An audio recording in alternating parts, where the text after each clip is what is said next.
내 나이 100하고도 5이 되니 이제는 창밖으로 흐르는 계절의 변화보다 사람의 눈빛 뒤에 숨은 서늘한 기운을 먼저 읽게 되네.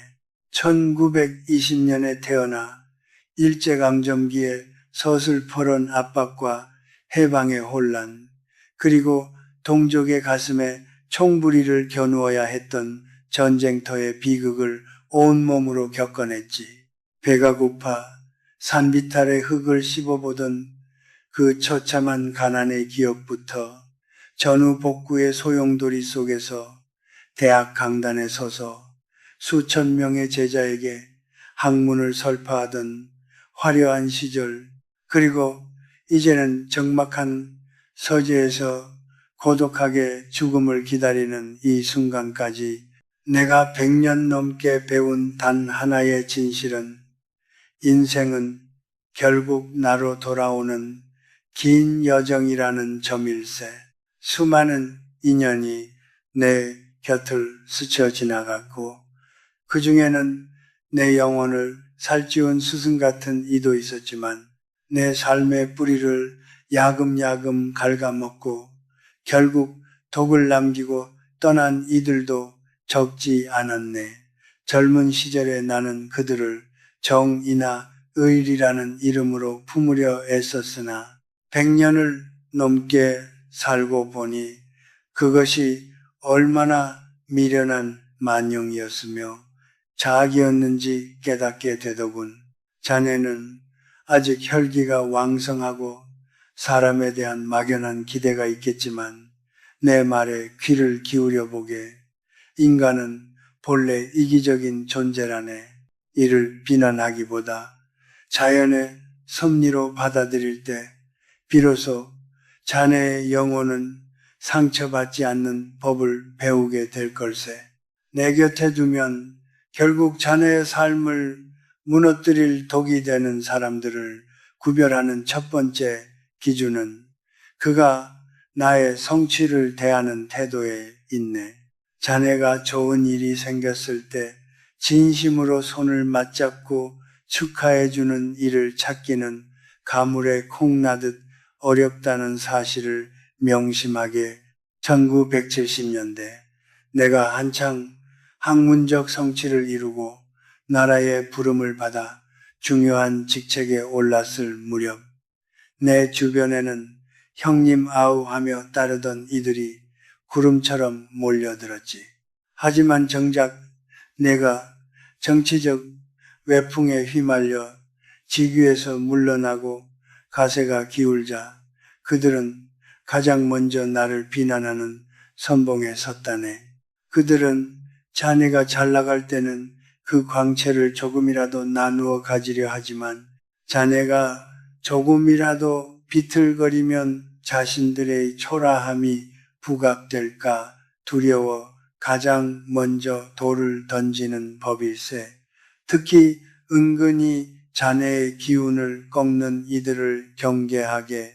자네가 새로운 도전을 하려 할 때 너를 생각해서 하는 말인데 그건 너무 위험해라거나 요즘 세상이 얼마나 험한데 그렇게 무모하게구나 라며 걱정에 탈을 쓰고 자네의 의지를 꺾는 자들이 바로 인생의 독초들이네. 그들은 자네가 자신들보다 앞서 나가는 것을 무의식적으로 견디지 못하는 것일세. 이는 마치 개통 속에 갇힌 개들이 밖으로 나가려는 동료를 밑으로 끌어내리는 것과 같지. 그들의 걱정은 자네를 위한 것이 아니라 자신의 열등감을 감추기 위한 방어기제일 뿐이라네. 두 번째로 반드시 멀리해야 할 부류는 끊임없이 피해자를 자처하며 자네의 감정을 착취하는 사람들이네. 그들은 늘 세상이 불공평하고 자신은 부당한 대우를 받고 있으며 주변 사람들 때문에 자신의 인생이 꼬였다고 불평을 입에 달고 살지. 내가 1950년대 피난길에서 만났던 한 동료가 생각나는군. 그는 전쟁의 참화를 함께 겪으면서도 늘 남의 탓만 했네. 누구는 부유한 집안이라 살아남았고, 누구는 줄을 잘 서서 출세했다며 자신의 게으름과 무능을 시대의 탓으로 돌렸지. 이런 이들은 자네의 공감을 먹고 산다네. 처음에는 측은지심이 들어 도와주려 하겠지만 곧 깨닫게 될 걸세. 그들은 자네의 에너지를 끝없이 빨아들이는 블랙홀과 같다는 것을 말이네. OECD 통계를 보거나 사회적 고립도 지표를 살펴보면 한국 사회의 불행지수가 높은 이유 중 하나가 바로 이런 감정적 과몰입 때문이라네. 개개인이 타인의 감정적 쓰레기통 역할을 강요받으면서 자신의 정신적 자립을 놓치고 있거든. 피해자 코스프레를 하는 이들은 결코 스스로 일어서려 하지 않네. 그들은 자네의 연민을 권력으로 사용해 자네를 조종하려 들 걸세. 그들에게 손을 내밀면 자네까지 그 어두운 진흙탕 속으로 끌려 들어가게 될 뿐이니 냉정하게 그 손을 뿌리쳐야 하네. 또한 솔직함을 무기로 타인의 자존감을 짓밟는 이들을 절대 곁에 두지 말게. 내가 원래 뒤끝이 없어서 하는 말인데 다 너 잘되라고 쓴소리 좀 하마라며 무례한 말을 서슴지 않는 이들이 있지. 그것은 솔직함이 아니라 인격의 천박함이자 공감 능력의 결여일 뿐이네. 105년을 살아보니 진정한 지혜는 상대의 아픔을 건드리지 않는 정중한 침묵에서 나온다는 것을 알겠더군. 내가 가르쳤던 제자 중 하나는 늘 동료들의 단점을 지적하며 그것을 비판 정신이라 착각했지. 하지만 세월이 흘러 그가 남긴 것은 주변에 아무도 남지 않은 황량한 노년과 고립뿐이었네. 말은 화폐와 같아서 가치 있게 쓰지 않으면 금세 가치가 떨어져 신용을 잃게 마련이지. 자네의 단점을 마치 대단한 발견이라도 한 듯 들추어내어 사람들 앞에서 망신을 주는 이가 있다면 그가 누구든 즉시 관계를 끊게. 그는 자네의 성장에는 관심이 없고 오직 자네를 깎아내림으로써 자신이 우월하다는 유치한 착각에 빠지고 싶은 것뿐이라네. 진정으로 자네를 위하는 사람은 자네의 결점을 단둘이 있을 때 조용히 그리고 따뜻하게 조언해주는 법일세. 가장 경계해야 할 위험한 부류는 바로 권리라 착각하는 호의를 가진 자들이네. 내가 젊은 시절 가난한 고학생들을 위해 내 주머니를 털어 학비를 대주었을 때의 일이지. 처음에는 눈물을 흘리며 고마워하던 이들이 시간이 지나 내가 지원을 조금이라도 줄이거나 중단하면 마치 내가 그들의 정당한 몫을 빼앗기라도 한 것처럼 분노하더군. 인간의 뇌는 반복되는 보상을 당연한 권리로 인식하는 경향이 있네. 이는 생물학적인 본능이기도 하지. 하지만 성숙한 인간이라면 그 본능을 이성으로 제어하고 감사의 마음을 잊지 않아야 하네. 자네가 베푸는 친절을 당연하게 여기고 고마워할 줄 모르는 이가 곁에 있다면 그는 반드시 결정적인 순간에 자네를 배신할 걸세. 배신이란 멀리 있는 적이 하는 것이 아니라 자네가 가장 많이 베풀었던 가장 가까운 사람이 하는 법이니까. 인간관계에서 가장 큰 불행은 줄 줄만 알고 받을 줄 모르는 사람과 받을 줄만 알고 고마워할 줄 모르는 사람이 만났을 때 발생하네. 자네의 호의를 가볍게 여기는 자들에게는 단 한 조각의 친절도 낭비하지 말게. 이런 이들을 구별해내는 통찰은 단순히 경험에서만 나오는 것이 아니라 인간 본성에 대한 차가운 관찰에서 비롯되네. 쇼펜하우어는 인간을 고슴도치에 비유했지. 너무 가까우면 서로의 가시에 찔리고 너무 멀면 추위에 떤다고 말이야.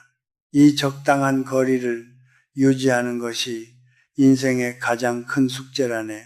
나는 100세가 넘어서야 비로소 그 거리를 조절하는 법을 배웠네.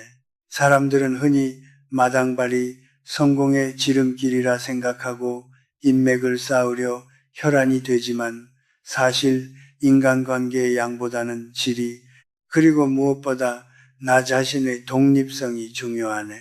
통계청의 노년생활 만족도 조사를 보면 친구가 많은 사람보다 건강하고 경제적으로 자립한 사람의 행복도가 월등히 높다는 것을 알 수 있지.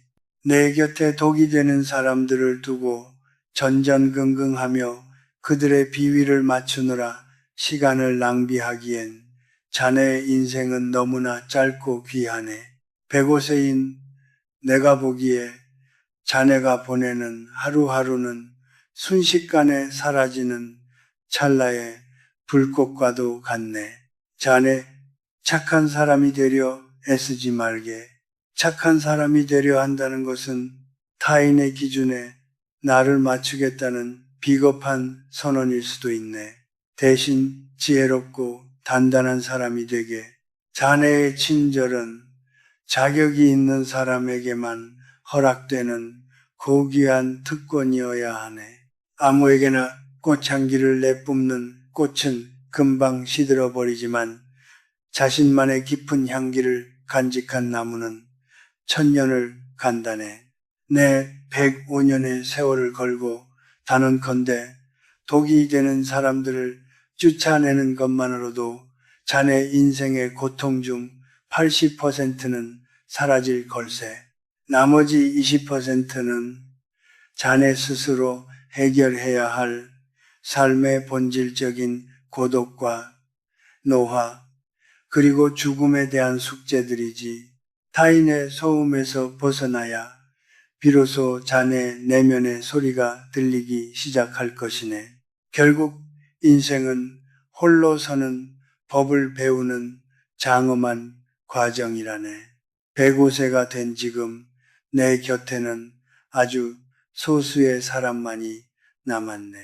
하지만 나는 그 어느 때보다 깊은 평온을 누리고 있지. 내 서재에는 수천 권의 책들이 내 오랜 친구가 되어주고 창밖으로 지는 노을은 매일 다른 가르침을 준다네. 내가 가장 힘들 때 나를 지켜준 것은 화려한 인맥이 아니라 젊은 시절부터 꾸준히 관리해온 건강과 남에게 손 벌리지 않아도 될 정도의 경제적 자립, 그리고 타인에게 기대지 않는 단단한 마음의 성체였네. 타인에게 기대하는 마음이 클수록 실망의 독은 자네의 심장을 깊게 파고들 걸세. 기대를 버리면 상처도 사라지는 법이지. 자네의 삶에 독을 뿌리는 이들을 발견했다면 요란하게 싸우거나 절교를 선언할 필요도 없네.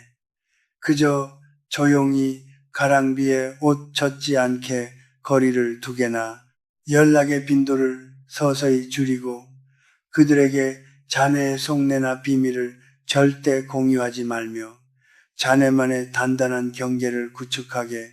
그것은 무례함이 아니라 자신을 향한 가장 숭고한 예의이자 방어 기제임을 잊지 말게. 인생의 황혼에서 돌아보니 결국 남는 것은 내가 나 자신을 얼마나 존중했는가 하는 문제더군. 타인의 비위를 맞추느라 자네의 소중한 영혼을 헐값에 팔아치우지 않았는가? 나를 갉아먹는 이들에게 내 금쪽 같은 시간을 헌납하지 않았는가? 이 질문에 당당히 답할 수 있을 때 자네는 비로소 고독의 완성에 이르게 될 것이네. 고독은 쓸쓸한 외로움이 아니라 타인의 번잡한 소음에서 벗어나 자신의 참된 본성과 대화하는 가장 신성하고 고요한 시간이라네. 그 시간을 즐길 줄 아는 사람만이 타인의 평가나 시선에 휘둘리지 않는 진정한 자유를 얻게 되지. 나의 이 서늘하고도 뼈아픈 조언이 자네의 가슴에 작은 균열을 일으켰기를 바라네. 그 균열 사이로 현실의 냉정한 진실이 스며들어 자네를 지키는 견고한 갑옷이 되길 기도하겠네. 겨울날의 고슴도치처럼 서로를 찌르지 않는 따뜻하고 지혜로운 거리를 유지하며 각자의 길을 묵묵히 걸어가게나. 타인에게 구걸하지 않는 삶, 타인의 독에 오염되지 않는 순수한 삶이야말로 100년을 넘게 산 이 늙은 교수가 자네에게 줄 수 있는 유일하고도 마지막 유산이라네. 자네의 삶이 불필요한 인연들의 쓰레기로 얼룩지지 않고 오직 자네 자신의 빛깔과 향기로 온전히 채워지기를 먼 발치에서 조용히 응원하겠네. 부디 강건하게, 그리고 무엇보다 자네 자신에게 가장 정직한 사람이 되어 살아가게나. 세상의 그 어떤 치명적인 독도 스스로를 귀히 여기고 단단하게 무장한 사람의 영혼은 결코 무너뜨릴 수 없는 법이라네. 자네의 앞길에 고독의 평온이 깃들길 바라네.